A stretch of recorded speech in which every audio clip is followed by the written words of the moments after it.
Hello, my name is Eluca Atali, and I am the son of the writer Asif Atta Okagi. As an author, I write in a variety of forms, including stories, essays, novels, and plays, as well as other genres. To date, 19 of my books have been published and translated into various languages.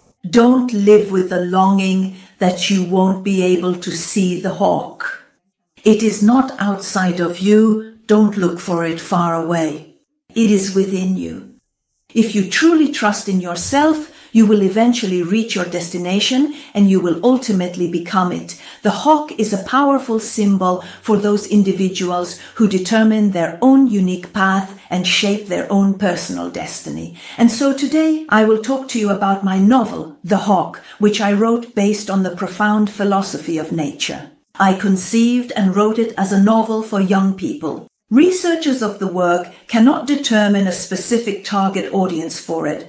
In other words, there is a lot of debate. It is recommended for everyone from 7 to 77 to read it.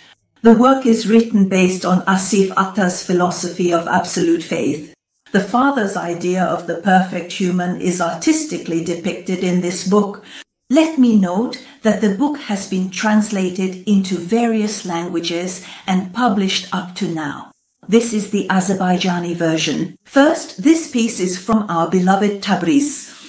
Next, we have The Phoenix Rebirth from our beloved Istanbul. And here is another edition also published in Istanbul. Finally, this is The Phoenix, The Search for Eternity. It can be said that this is almost the second volume of the book, The Phoenix. The processes taking place in society also occur in nature. Events on earth unfold in the sky as well, and throughout the work, the loftiness and sublimity of the heavens are offered to the reader. It is conveyed. However, in that loftiness, in the place we call unattainable, filthy, inhuman events follow one another.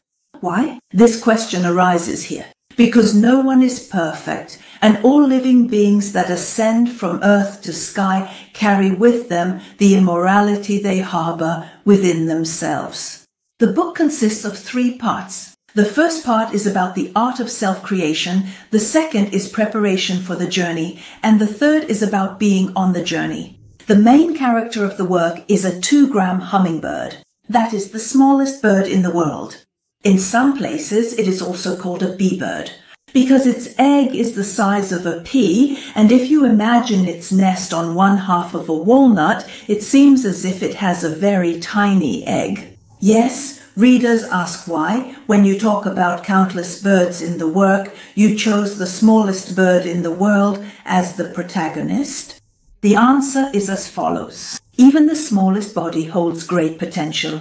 What we call potential does not depend on the size or appearance of the body. Yes, that's it. When the little hummingbird first hatches from its egg into the bright world, it brings the small world face to face with the big world and immediately dreams of flying into the sky.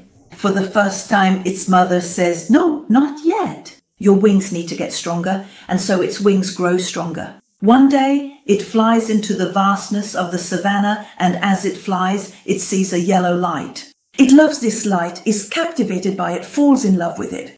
This light, this yellow path, is a ray of the sun, and it wants to reach the source of the light. When it speaks to its mother about the great source it has fallen in love with, its mother says, "No, you can't," because it is millions of years away from us. But a bird's life is very short. You will be left halfway. If you had the chance to live forever, you could reach the sun. After that, the little bird searches for the path to eternity and finds out that in a distant cave in the land of Engab, there lives a bird. It is eternal, indivisible. Whoever endures the hardships and completes the long journey can become the Engab bird themselves. That is, if one meets the Engab bird, they too can attain eternity. But the real story, of course, begins with the third one. On the journey, everyone sets out with their own self. The condition of the journey is that you must not take any food or water with you. Once you flap your wings from the edge of the sea and soar into the sky, and you can only rest again when you reach the cave. What happens then? Those who are spiritually depleted end up devouring each other along the way. Those who run out of strength, those who lack faith, those whose willpower is gone, the spiritually blind, they all fall behind halfway. Why don't the other birds make it to the cave? Look, this is where the question arises. I hope that you will read the book yourself. These are explained in the stories in the various separate tales. All the birds, that is to say, the ultimate goal for them on this journey was to live forever, to achieve immortality.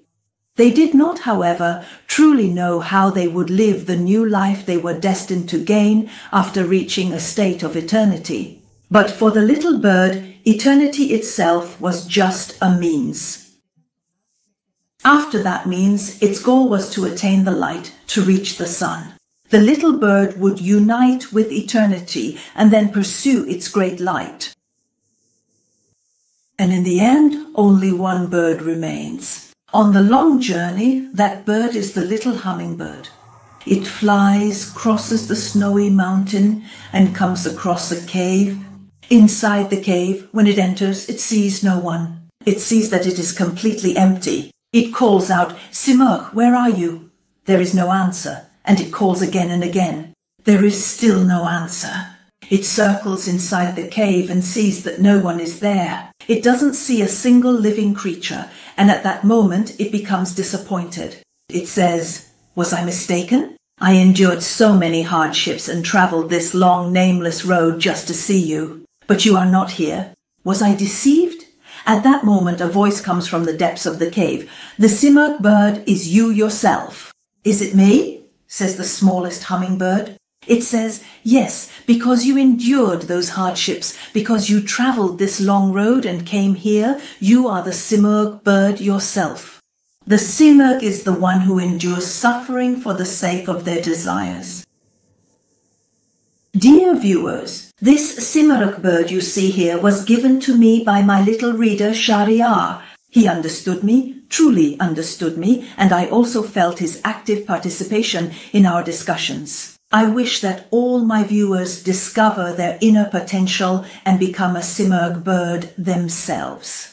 And for you, this book, or rather, everyone can read the book in their own native language, in whichever language they prefer. As I mentioned, the book has already been translated into various languages.